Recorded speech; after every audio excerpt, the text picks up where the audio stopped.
नहमदुहु व नुसल्ली अला रसूलिहिल करीम अम्मा बाद फ़अऊज़ु बिल्लाहि मिनश्शैतानिर रजीम बिस्मिल्लाहिर्रहमानिर्रहीम। मेरे तमाम देखने वालों को मेरी तरफ से अस्सलामु अलैकुम व रहमतुल्लाहि व बरकातुहू। उम्मीद है आप सब खैरियत से होंगे और दुआ करती हूँ कि अल्लाह जल्ला शानुहु आपकी तरफ बढ़ने वाले हर शर को खैर में बदल दे। आमीन सुम्मा आमीन। आज के सबक में हम पारा नंबर 28 सूरतुल मुम्तहिना की आयत नंबर 10 पढ़ेंगे। सबक के आगाज़ से पहले एक छोटी सी बात अर्ज़ करना चाहूँगी कि खुदारा अपने आप को इन उलझनों से, गुमराहियों से और बेहयाइयों से निकाले। और मैं आप सबसे अल्लाह के लिए मोहब्बत करती हूँ। मुझे नहीं पता कि आप कहाँ से हो, क्या करते हो, और मैं आपको नहीं जानती और आप मुझे भी नहीं जानते। बस ये अल्लाह की बातें हैं जिन्होंने हमें कनेक्ट करके रखा हुआ है। तो बस मैं इतना चाहती हूँ कि जब आपकी अल्लाह से मुलाकात हो, अल्लाह ताला आपको अपने सामने बुलाए और आपसे पूछे कि बंदे क्या करके आए हो, बंदी क्या करके आई हो, मेरे लिए क्या छोड़ कर आए हो, तो आप ये एक जवाब ज़रूर आपके पास हो कि अल्लाह, दुनिया में हर तरफ बेहयाई थी, गुनाह बहुत आम हो चुके थे। जो जितना बेहयाई और गुनाह करता जाता, ये दुनिया उसे इतना ही अप्रिशिएट करती जाती। लेकिन मैंने ऐसे दौर में तेरे दीन को सीखने की और उस पर अमल करने की कोशिश कर रखी थी।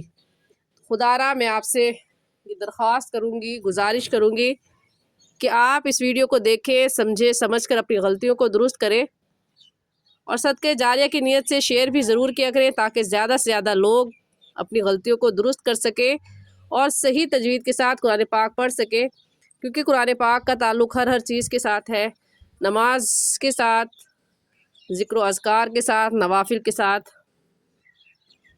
जब आपके ज़िक्र व अज़कार दुरुस्त होने के लिए ज़रूरी है कि आपके कुरान के अल्फाज दुरुस्त हों। तो खुदारा इस वीडियो को समझ कर पढ़ें, देखें और समझ कर कुरान पाक की तिलावत करें। पढ़ना शुरू करते हैं।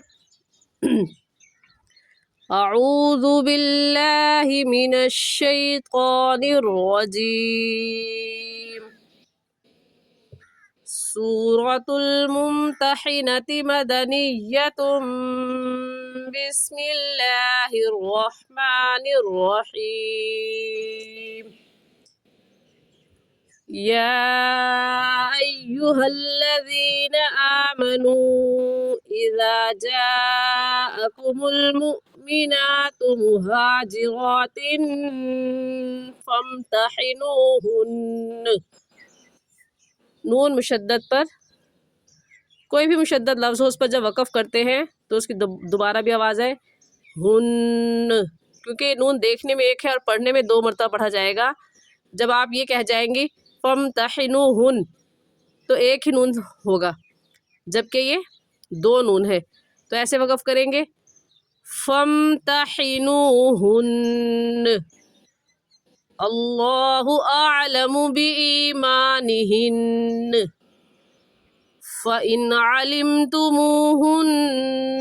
मुमिनातिन फ़ला तर्जिऊहुन्न इलल कुफ़्फ़ार ला हुन्न हिल्लुल लहुम वला हुम यहिल्लून लहुन्न व आतूहुम मा अनफ़क़ू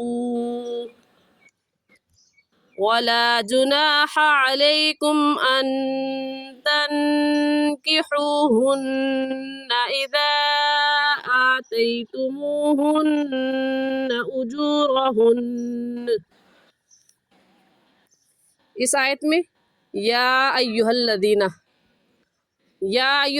में कौन सी मद है?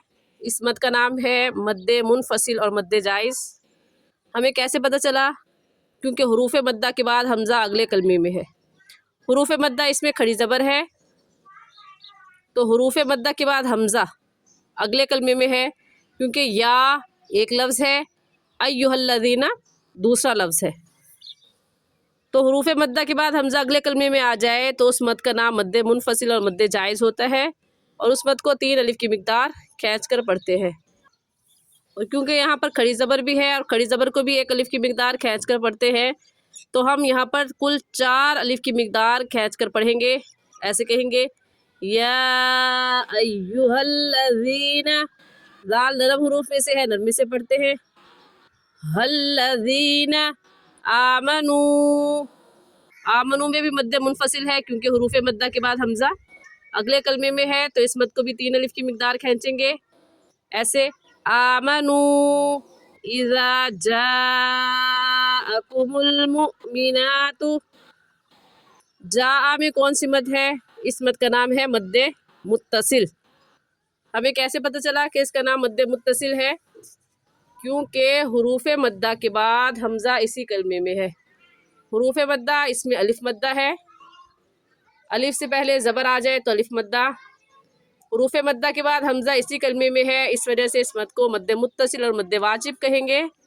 और इस मद को 4 अलिफ की मिकदार खींचेंगे, इससे कम या ज़्यादा नहीं खींचेंगे। ऐसे पढ़ेंगे, जाअकुमुल मुमिनातु, हमज़ा साकिन है और हमज़ा साकिन पर हमेशा झटका देते हैं, झटका देंगे। मुमिनातु, इसे मुमिनातु पढ़ना गलत है और सही है झटका देकर मुमिनातु। नून के ऊपर खड़ी ज़बर है और खड़ी ज़बर को 1 अलिफ की मिकदार खींचते हैं। ऐसे कहेंगे, मुमिनातु मुहाजिरातिन, ये हा हलक का आखिर जो सीने की तरफ है वहाँ से निकलता है, तो निकाल कर पढ़ेंगे वाज़ेह करके। मुहाजिरातिन, तिन पर गुन्ना करेंगे क्योंकि तनवीन के बाद हरूफ हल्की जो कि 6 हैं, हमज़ा हा, आइन हा, गैन खा, उनमें से कोई लफ्ज़ नहीं आया, इस वजह से इस तनवीन पर हम गुन्ना करेंगे। ऐसे पढ़ेंगे, मुहाजिरातिन फम्तहिनूहुन्न। नून मुशद्दद पर वक्फ करने का तरीका मैंने अभी आपको बताया कि जिस लफ्ज़ पर तशदीद आ जाए तो वो देखने में 1 लफ्ज़ होता है, पढ़ने में 2 लफ्ज़ होते हैं। तो फम्तहिनूहुन्न कहना गलत है और सही है फम्तहिनूहुन्न। अल्लाहु आलमु, लफ्ज़ अल्लाह से पहले ज़बर आ गया तो लफ्ज़ अल्लाह को पुर यानी मोटा पढ़ेंगे, और मोटा करने का तरीका कि आपके दोनों होंठ गोल हो जाए। ऐसे कहेंगे, अल्लाहु आलमु बि ईमानिहिन्न, यहाँ भी नून मुशद्दद आ गया और नून मुशद्दद पर वक़फ़ जब करेंगे तो नून को वाज़ेह करेंगे। बि ईमानिहिन्न फ़इन अलिमतुमूहुन्न, फ़इन में नून साकिन के बाद हरूफ हल्की में से आइन आ गया है, तो इस नून साकिन पर हम गुन्ना नहीं करेंगे। ऐसे पढ़ेंगे, फ़इन अलिमतुमूहुन्न, नून मुशद्दद पर हमेशा गुन्ना होता है, गुन्ना करके पढ़ेंगे। अलिमतुमूहुन्न मुमिनातिन, यहाँ भी हमज़ा साकिन आ गया और हमज़ा साकिन पर हमेशा झटका देते हैं, और तिन के तनवीन के बाद हरूफ हल्की में से कोई लफ्ज़ नहीं है, इस वजह से इस तनवीन पर हम गुन्ना करेंगे। ऐसे पढ़ेंगे, मुमिनातिन फला तर्जिऊहुन्न, रा साकिन से पहले ज़बर आ गया तो रा साकिन को पूरी यानी मोटा करके पढ़ेंगे, और मोटा करने का तरीका कि आपके दोनों होंठ गोल हो जाए। ऐसे तर्जिऊहुन्न इलल कुफ़ार। वक़फ़ मुतलक़ की अलामत है, जिसका मतलब ये है कि यहाँ पर ठहरना चाहिए, तो हम यहाँ पर वक़फ़ करेंगे और वक़फ़ की सूरत में आखिरी हर्फ को साकिन कर देंगे, तो हो जाएगा इलल कुफ़ार लाहुन्ना हिल्लुल लहुम। हुन्ना में नून मुशद्दद है, नून मुशद्दद पर गुन्ना होता है, हमेशा गुन्ना करेंगे। और हिल्लुल लहुम, हिल्लुल लहुम में तनवीन के बाद हरूफ यरमलून जो कि 6 हैं, या रा मीम लाम वाव नून। यरमलून उनमें से लाम आ गया है, लाम मुशद्दद और वा मुशद्दद पर गुन्ना नहीं होता, इस वजह से हम यहाँ पर गुन्ना नहीं करेंगे, जल्दी से पढ़ जाएंगे। हिल्लुल लहुम वला हुम यहिल्लून लहुन्न। وآتوهم ما أنفقوا.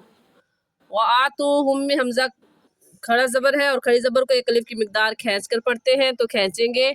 وآتوهم کہنا غلط ہے اور صحیح ہے وآتوهم. ہم کی میم پر غنہ کریں گے کیونکہ قاعدہ یہ ہے کہ میم ساکن کے بعد با یا میم ساکن کے بعد میم آ جائے تو اس میم ساکن پر غنہ کرتے ہیں. تو غنہ کریں گے کیونکہ یہاں پر میم ساکن کے بعد میم آ گئے ہیں. ایسے کہیں گے وآتوهم ما انفقوا. ماں پر مد کریں گے کیونکہ حروف مدہ کے بعد حمزہ اگلے کلمے میں ہے تو اس مد کو نام ہوگا مد منفصل اور مد جائز اور اس مد کو 3 الف کی مقدار کھینچیں گے. ایسے کہیں گے ما انفقوا. ولا جناح عليكم ان تنكحوهن. مخارج کا بھی خیال رکھ کر پڑھے، ایک ایک لفظ کو نکال کر پڑھے اور غنہ مد کا بھی خیال رکھے. ان پر ہم غنہ کریں گے کیونکہ نون ساکن کے بعد حروف حلقی جو کہ 6 ہیں حمزہ ہا عین ہا غین خا میں سے کوئی لفظ نہیں ہے اس لیے اس نون ساکن پر غنہ کریں گے. تنکحوہن میں بھی نون ساکن کے بعد حروف حلقی میں سے کوئی لفظ نہیں ہے غنہ کریں گے. غنہ میں نون مشدد ہے اور نون مشدد پر ہمیشہ غنہ ہوتا ہے تو اس لفظ کو ایسے پڑھیں گے ان تنکحوہن. ہا اور ہا میں فرق کر کے پڑھیں گے تنکحوہن اذا آتیتموہن اجورہن. اذا میں کون سی مد ہے؟ مد منفصل اور مد جائز. ہمیں کیسے پتہ چلا؟ کیونکہ حروف مدہ کے بعد حمزہ اگلے کلمے میں ہے. حروف مدہ اس میں الف مدہ ہے، الف سے پہلے زبر آ گیا حروف مدہ کہلائے گا الف مدہ. اور حروف مدہ کے بعد حمزہ اگلے کلمے میں ہے کیونکہ اذا ایک لفظ ہے اور آتیتموہن دوسرا لفظ ہے تو اس مد کا نام ہوگا مد منفصل اور مد جائز اور اس مد کو 3 الف کی مقدار کھینچیں گے. اور آتیتموہن اجورہن ان دونوں میں نون مشدد ہے اور نون مشدد پر ہمیشہ غنہ ہوتا ہے تو غنہ کریں گے اور ایسے پڑھیں گے اذا آتیتموہن اجورہن. آج کے لیے اتنے ہی سبق. امید کرتی ہوں کہ آپ کو سبق اچھے سے سمجھ میں آ گیا ہوگا. جزاکم اللہ خیرہ. السلام علیکم ورحمۃ اللہ وبرکاتہ.